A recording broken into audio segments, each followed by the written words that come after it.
There are things men do with women that cost them respect, long before they realize it, not because they're bad men, not because they lack confidence, but because no one ever taught them where dignity ends and self-betrayal begins. The Stoics didn't teach men how to win people over.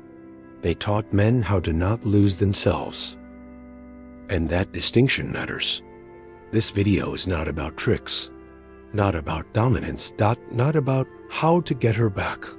It's about what a man with self-respect never does, no matter how interested he is, because attraction fades when respect disappears. And respect disappears the moment a man abandons his principles. Here are 7 things men should never do with women if they want to stay grounded, steady, and respected. Number 1. Never over-explain yourself. A man who explains too much is rarely being clear. Most of the time, he's being anxious. Over-explaining isn't about communication. It's about managing perception. You start adding context that wasn't asked for. You justify choices that didn't need defending. You clarify intentions before anyone questioned them. Why? Because part of you is afraid of being misunderstood, disapproved of, or judged unfairly. The Stoics warned against this impulse. Marcus Aurelius reminded himself that character doesn't need constant explanation. If your actions are aligned, words become secondary. Over-explaining weakens authority because it signals doubt. Not doubt in others, but doubt in yourself. It quietly says, "I'm not sure this stands on its own." A man with self-respect understands this. Clarity is brief. Say what needs to be said once, without apology, padding, without emotional insurance. Then let your behavior do the talking. Silence after clarity is not awkward, it's confident. You don't need everyone to understand you. You need to understand yourself. When your intentions are clean and your actions consistent, explanation becomes unnecessary. And unnecessary words are often where respect is lost. Speak clearly, then stand still. Number 2, never chase consistently uneven interest. Healthy interest feels reciprocal, not perfectly equal every moment, but balanced over time. When one person is always initiating, always checking in, always adjusting their schedule or tone, something is off. And deep down, you can feel it. At that point, you're no longer building connection. You're compensating for imbalance. The Stoics believed imbalance creates disturbance in the mind, that it pulls you out of your center. You start wondering where you stand. You read into delays. You question silence. A man who continues to chase someone who is unsure teaches an unintended lesson, that his time, energy, and attention are flexible and negotiable. That lesson rarely leads to respect. Respect grows when effort is met with effort, when interest is answered with interest. This doesn't mean you withdraw to manipulate or punish. Silence in response to imbalance is not a tactic, it's self-respect. It's the decision to stop over-investing where clarity is lacking. The Stoics understood that peace comes from aligning effort with reality. If interest isn't being returned, forcing it only creates tension. Step back calmly, let space reveal the truth. What is genuine will return on its own. What isn't was never yours to chase. Number 3, never sacrifice your routine for attention.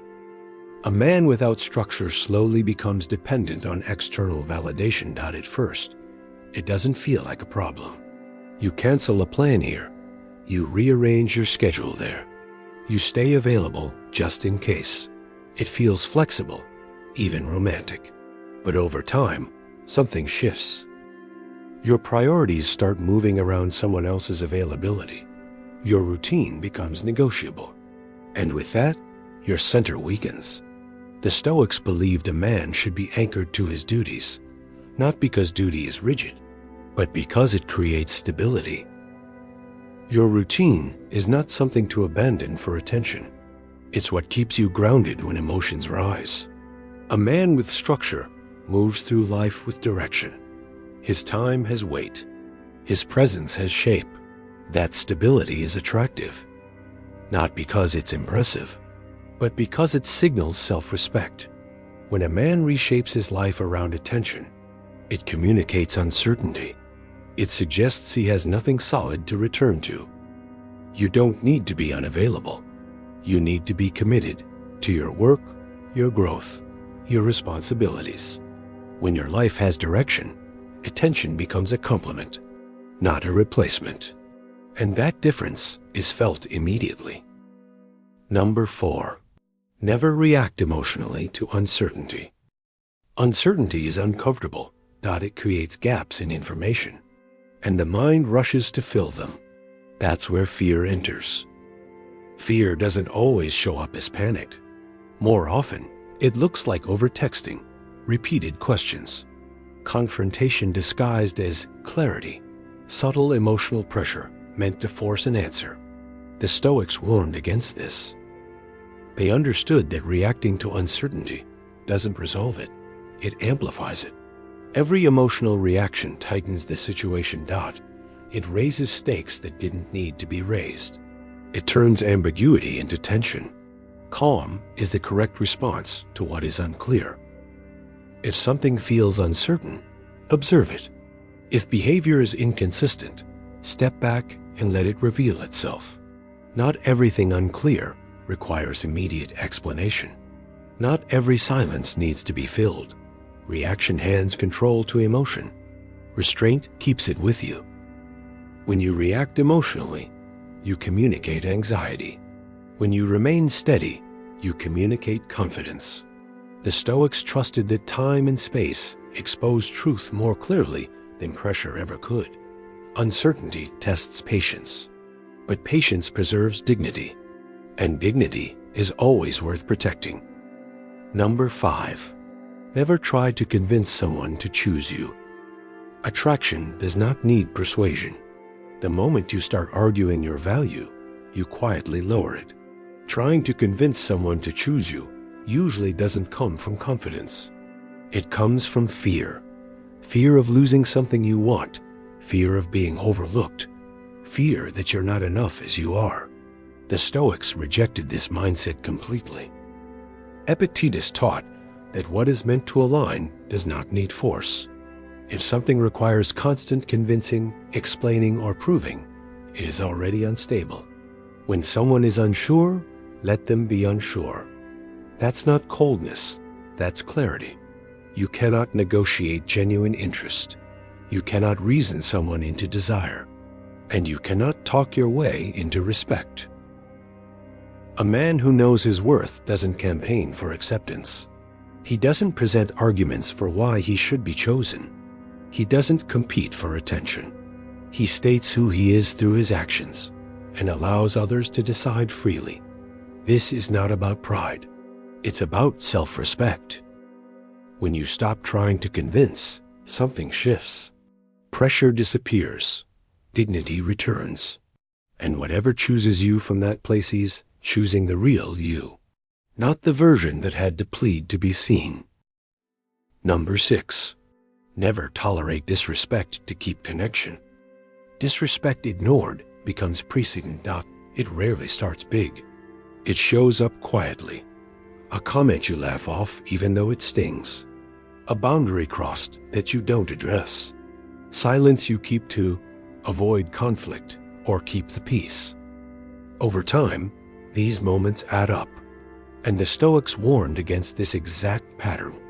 They believe that peace built on self-betrayal is not peace, it's avoidance.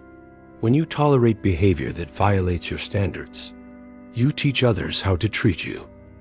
Not through words, but through what you allow to continue. This doesn't mean reacting emotionally or creating drama. It means responding with calm clarity. If something crosses a line, acknowledge it directly, briefly, without accusation, without apology. And if it continues, withdraw.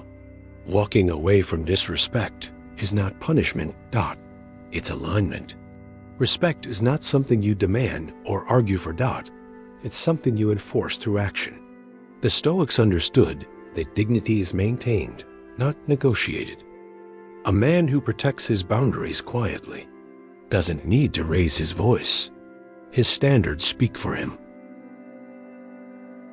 And number 7, never make her the center of your identity. No person should carry the weight of your purpose. When your happiness depends entirely on one relationship, pressure builds. Even if you never say it out loud, you start needing things from her: reassurance, attention, meaning, direction. And that need is felt. The Stoics warned against placing your fulfillment outside of your control, not because relationships don't matter, but because dependence weakens stability. They believed a man's foundation must come from within his reach. His character, how he acts when no one is watching. His work, what he builds and contributes. His discipline, the habits that keep him steady. His direction, where he's going, with or without company. When those pillars are strong, a relationship becomes an addition, not a requirement. A man with a full life invites partnership. He has space to share, not emptiness to fill. But when someone becomes the center of your identity, they inherit a burden they never asked for. Your moods begin to rise and fall with the relationship. Your sense of self starts to blur. That's not connection, that's dependence. The Stoics believed real intimacy comes from two whole individuals choosing each other, not one person trying to be completed. Build your life first. Let relationships meet you there. These rules are not about women. They are about who you choose to be when emotion is involved. The Stoics didn't teach men how to win relationships. They taught men how to remain steady within them. Don't chase connection at the cost of self-respect. The right people don't need convincing. They recognize stability when they see it. If one of these points challenged you, sit with it. Like the video so it reaches men who need this reminder. Share it quietly with someone who's losing their center. Comment which rule hit hardest. Naming it is how change starts. And if you're choosing discipline over desperation, self-respect over approval, subscribe to Stoic Compass. We practice steadiness here,